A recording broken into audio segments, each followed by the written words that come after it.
Bonjour à tous, attaque du 13 mars à Grand-Bassam. Des enquêteurs ivoiriens sont depuis hier à Bamako, la capitale malienne. Ils recherchent des informations, notamment sur le présumé cerveau de l'attaque qui aurait été hébergé par les deux suspects récemment arrêtés au Mali. La communauté Koulango de Bouna a initié une marche pour la paix. Le ministre d'État, ministre de l'Intérieur et de la Sécurité était sur les lieux. Les Koulango lui ont réclamé plus de soutien et l'assistance de l'État dans ces moments difficiles. La police criminelle a mis la main sur un présumé gang dans la commune de Port-Boué, un gang qui aurait à son actif des attaques de domicile, de commerce et de réceptifs hôteliers, de même que des meurtres. Bienvenue à tous, vous êtes sur RTI 1, merci de suivre ce point de l'actualité. Démarrons par un communiqué de la présidence de la République.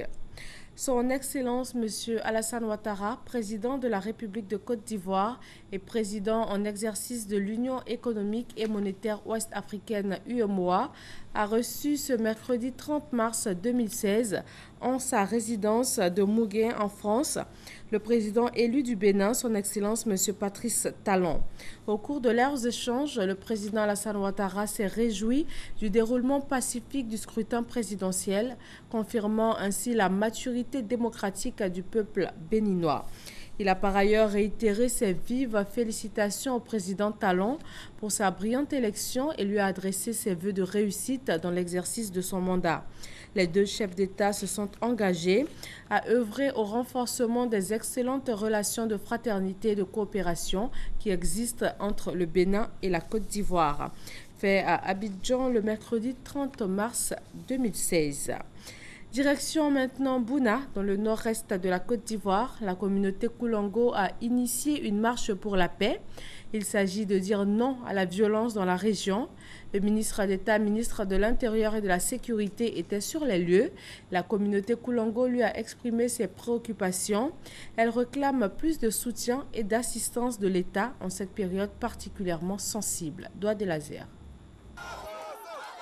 Une marche de protestation. La communauté Koulango de Bouna ne veut plus de dozo dans la région du Bunkani. Selon les jeunes et les femmes de cette communauté, la présence des dozo dans la localité perturbe la cohésion sociale. Des doléances bien notées par le ministre d'État, ministre de l'Intérieur et de la Sécurité, Ahmed Bakayoko, dépêché sur place à Bouna par le président de la République, Alassane Ouattara. Selon lui, pas question de diviser les peuples Lobi, Peul et Koulango, déjà unis par des liens historiques. Nous avons pris note de toutes les préoccupations qui ont causé cette situation et elles seront traitées. La chance de pouvoir réunir les chefs de toutes les communautés et nous demandons à toutes les populations d'apprendre à revivre ensemble. C'est le vivre ensemble qui peut garantir une stabilité d'une région et cette région a besoin de développement. Nous ferons tout pour accompagner les familles des victimes. Plusieurs concertations avec les autorités coutumières ont permis au roi du Bunkani et au chef des lobbies de poser un acte fort, celui de la réconciliation. Nous sommes condamnés à vivre ensemble, les trois communautés qui sont dans cette région-là. Il n'y a pas de raison vraiment que nous quittions ce chemin. Vraiment, l'appel que je réitère est que nous avons intérêt à créer les conditions de cette cohabitation. Le camp ONUCI et la résidence du préfet ont été visités par la délégation ministérielle. Des dispositions sécuritaires sont déjà en cours dans les villages à travers des patrouilles mixtes, des forces républicaines de Côte d'Ivoire et des soldats de l'ONUCI. Des mesures de sécurité qui devront permettre à plus de 2000 réfugiés présents sur les sites d'accueil de Bouna de regagner leurs habitations. Et nous vous proposons des réactions de population après les échanges avec le ministre Ahmed Bakayoko.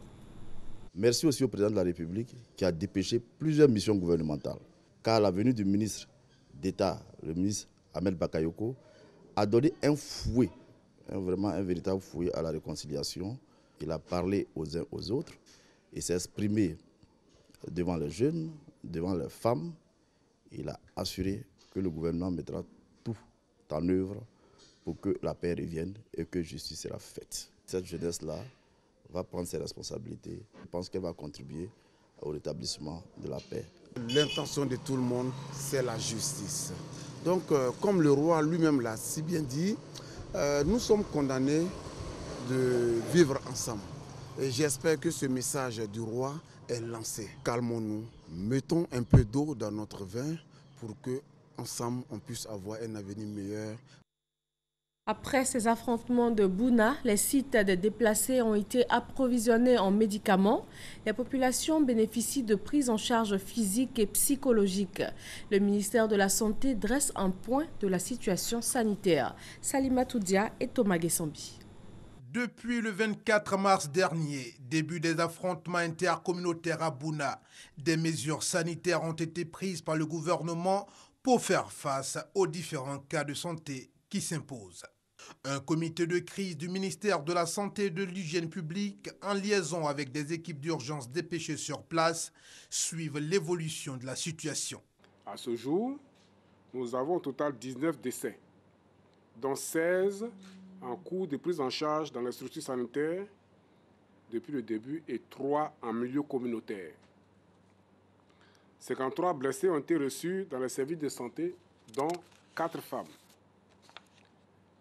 2680 déplacés, dont 1876 enfants, ont été recensés.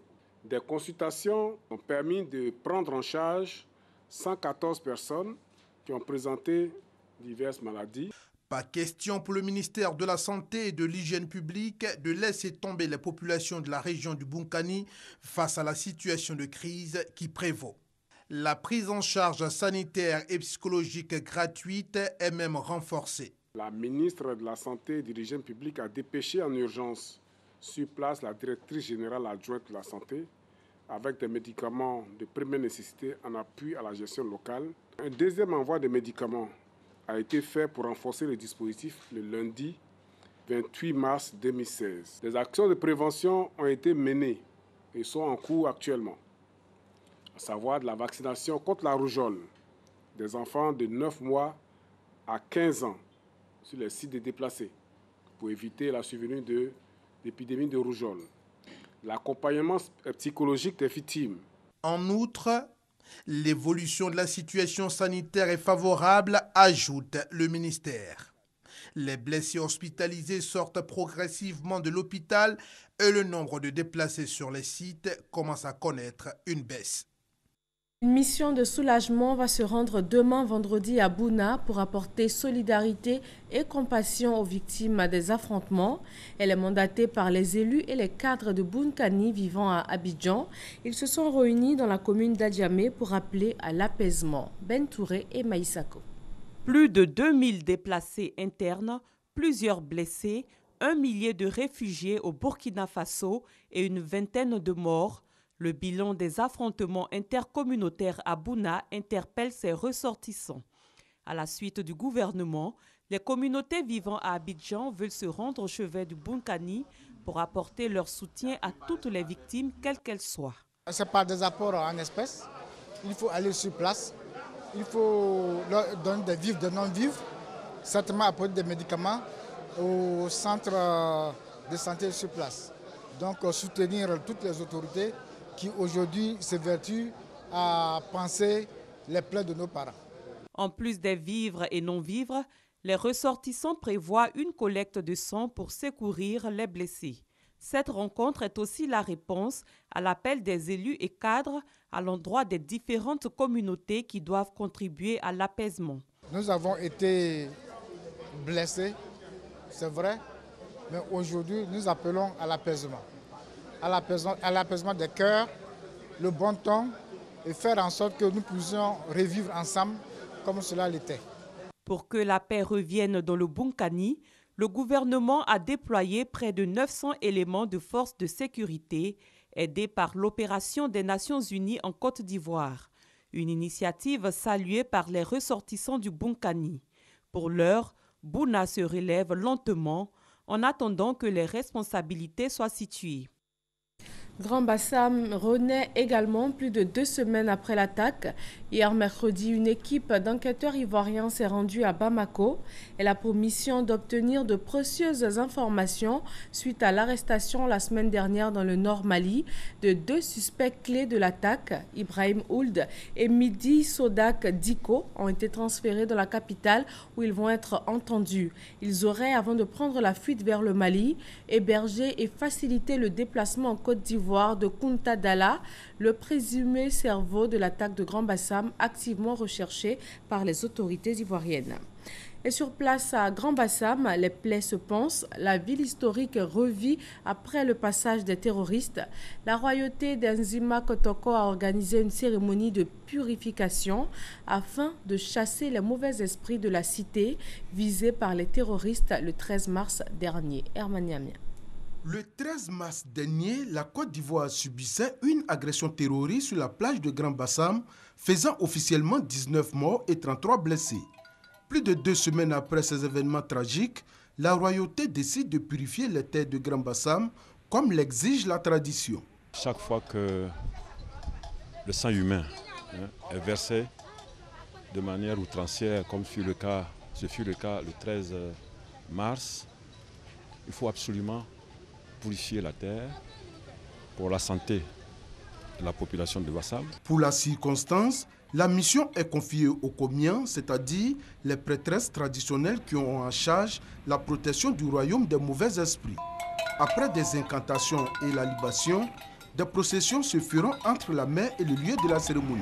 Selon l'explication, c'est pour sortir les âmes des noyés de la mer, pour les ramener au lieu indiqué, soit dans un cimetière, parce qu'on les a conduits au cimetière. Pour implorer la clémence des man afin que pareil événement ne se reproduise à Grand Bassam ou même en Côte d'Ivoire, 4 moutons et 5 poulets sont sacrifiés. Et selon la position, elles interprètent ou le génie accepte ou il refuse en fonction de la position que prendra la volaille égorgée. Mais là, je pense que ça a été positif. Les esprits ayant accepté le don de la population, les activités socio-économiques peuvent donc reprendre sereinement. Pour clore cette cérémonie de purification des terres de Grand Bassam, le roi a reçu la visite du vice-premier ministre, par ailleurs ministre des Affaires étrangères d'Éthiopie, qui est venu apporter la compassion de son pays au peuple ivoirien. My visit to Grand Bassam is visite ici à Grand Bassam est pour exprimer la solidarité du gouvernement et du peuple d'Éthiopie à la Côte d'Ivoire. L'attaque à Grand Bassam, c'est aussi l'attaque contre l'Afrique, l'Éthiopie et le monde entier. Le vice-premier ministre éthiopien indique que ces événements malheureux doivent favoriser l'union entre tous les pays afin de combattre ensemble le terrorisme. Lutte contre la criminalité, la police criminelle a mis la main sur un présumé gang dans la commune de Port-Boué. Un gang qui aurait à son actif des attaques de domicile, de commerce et de réceptifs hôteliers, de même que des meurtres à Boussanego. Ce gang a semé la désolation à Port-Boué, principalement dans les sous-quartiers de Gonzagueville et d'Anani.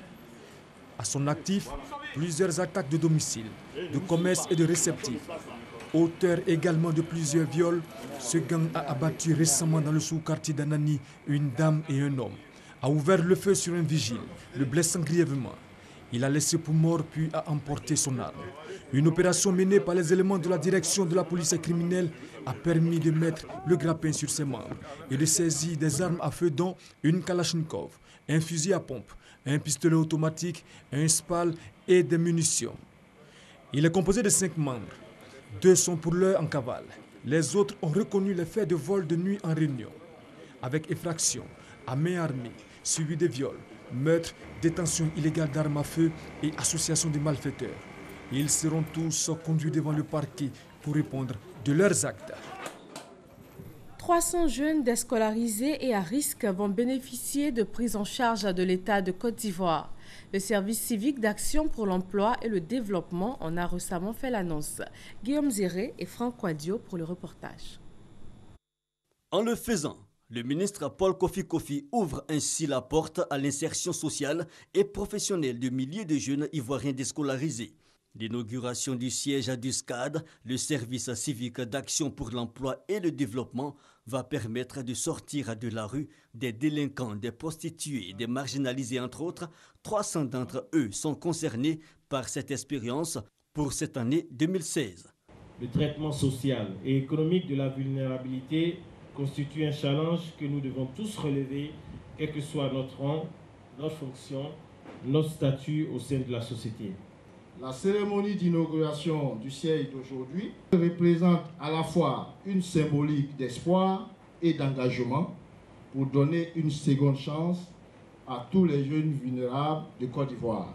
Une fois récupérée, la prise en charge de ces jeunes dont l'âge varie entre 16 et 30 ans va consister essentiellement à l'apprentissage d'un métier. Un métier qui devrait permettre soit de s'auto-employer, soit d'être des salariés. Mais tout cela dans le respect des valeurs cardinales de la Côte d'Ivoire. Le civisme, c'est certes des concepts, mais c'est aussi et surtout la rigueur, la discipline, l'apprentissage, la connaissance de la citoyenneté.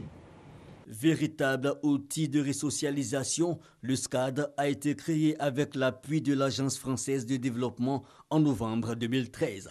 Il implique plusieurs institutions et ministères, dont ceux de l'emploi des jeunes, de la défense, de l'emploi, de l'éducation nationale et de l'enseignement technique. Dans la région du Gor, les jeunes bénéficiaires de financement pour leurs activités ont été formés. C'est dans le cadre du contrat de désendettement et de développement emploi jeunes financé par l'Agence française de développement. Honorine Anigori. Ce sont 35 jeunes bénéficiaires d'activités génératrices de revenus appartenant à des associations et groupements de jeunes qui ont été retenus. L'Agence française de développement qui les a sélectionnés va financer leur projet. La formation, qui est à sa deuxième phase, sera assurée par l'Agence nationale d'appui au développement rural, l'ANADER. C'est dans le cadre de la mise en œuvre du contrat de désendettement et de développement emploi piloté par la plateforme de services du Gor que cette formation a eu lieu.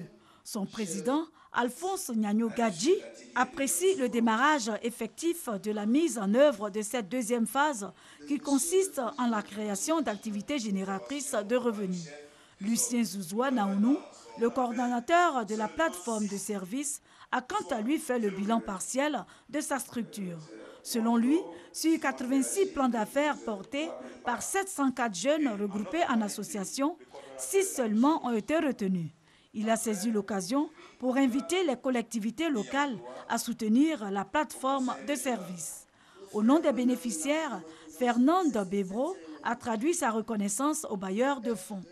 Les bénéficiaires ont été formés en comptabilité simplifiée et à la technique de commercialisation. Les partenaires locaux et les autorités de la région du Gor ont exhorté les 35 apprenants à accorder une importance à cette formation qui va leur permettre d'afficher leur autonomie et de s'épanouir socialement. Le syndicat national des enseignants du second degré de Côte d'Ivoire tient ses assises dans la ville de Korogo. Point principal sur la table des échanges, la mise en œuvre de la politique de l'école obligatoire en vigueur dans le pays. Chantal Akando. En 2009, le taux de scolarisation en Côte d'Ivoire était de 73,4%.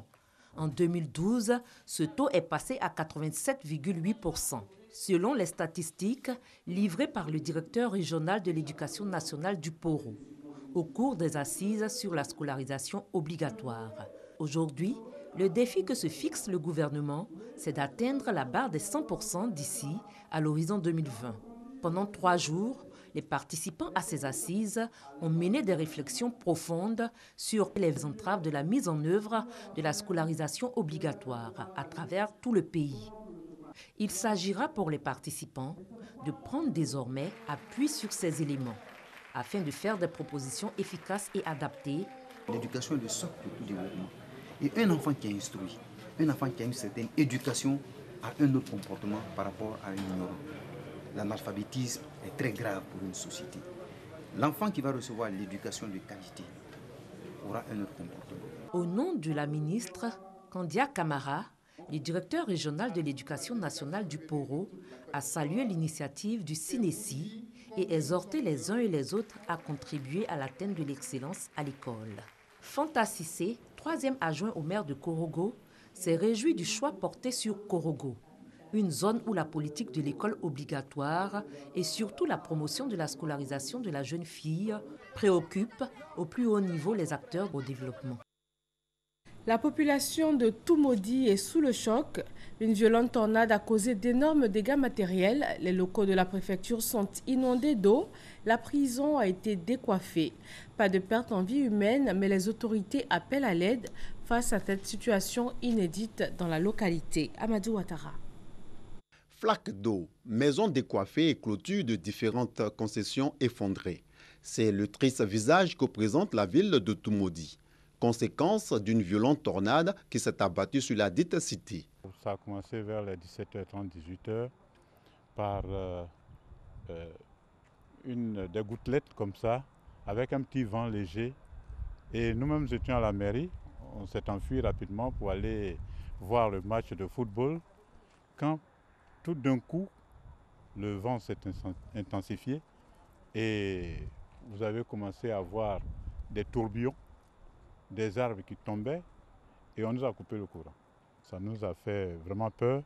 Les dégâts matériels sont énormes. Les locaux de la préfecture sont inondés d'eau. Les vitres et les toitures ont volé en éclats. L'édifice est quasiment hors d'usage. De nombreux autres bâtiments des structures publiques et privées, de même que certaines habitations, sont aussi touchés. La maison d'arrêt et de correction, qui compte plus de 200 prisonniers, a vu une bonne partie de sa clôture détruite.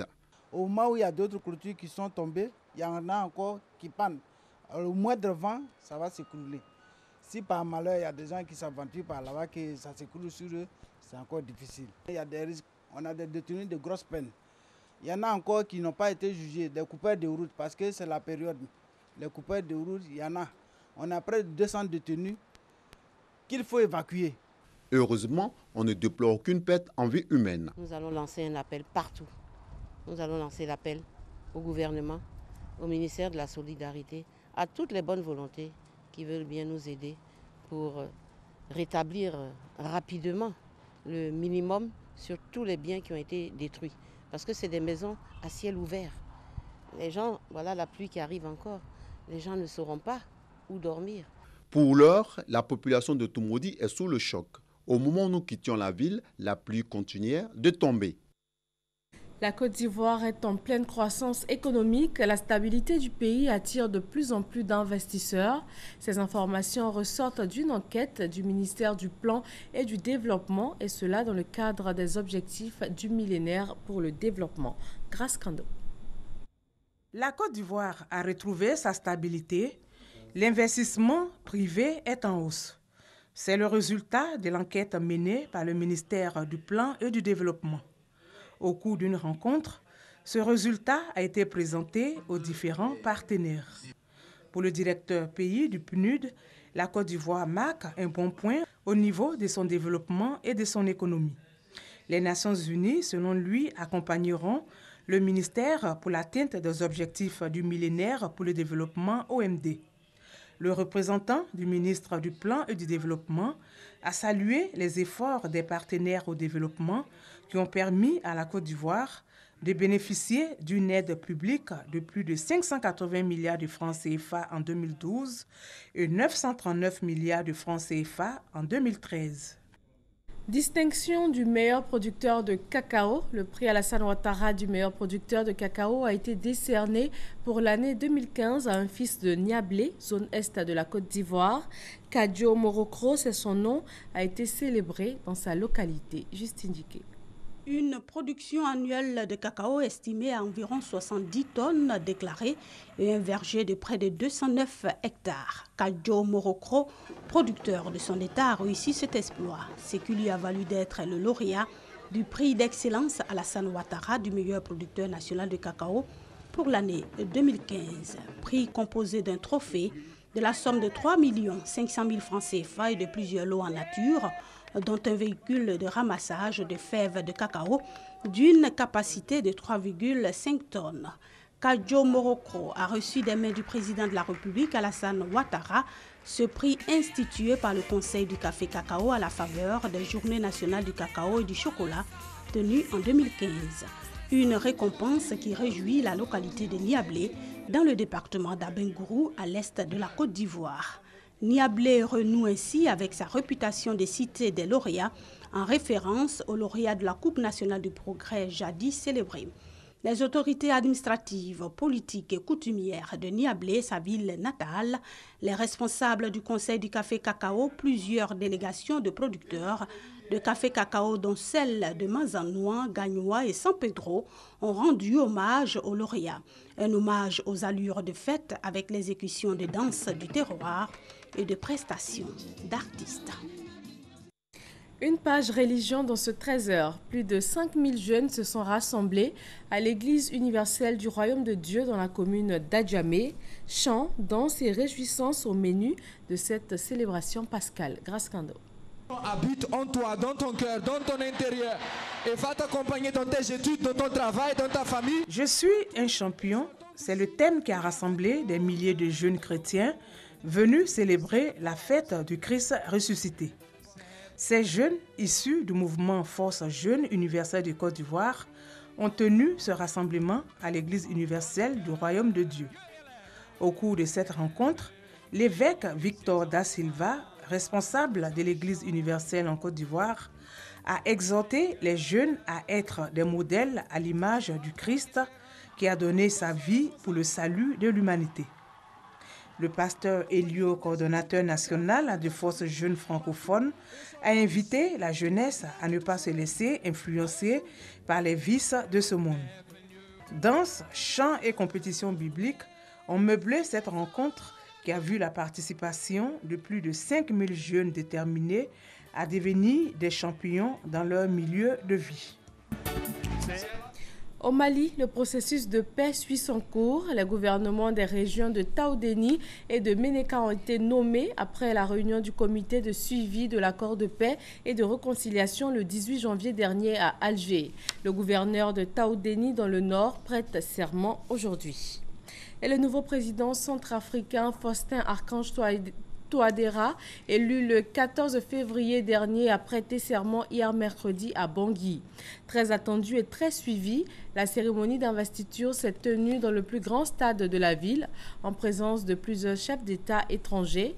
L'ancien Premier ministre de François Bozizé prend officiellement ses fonctions après donc l'élection du 14 février dernier.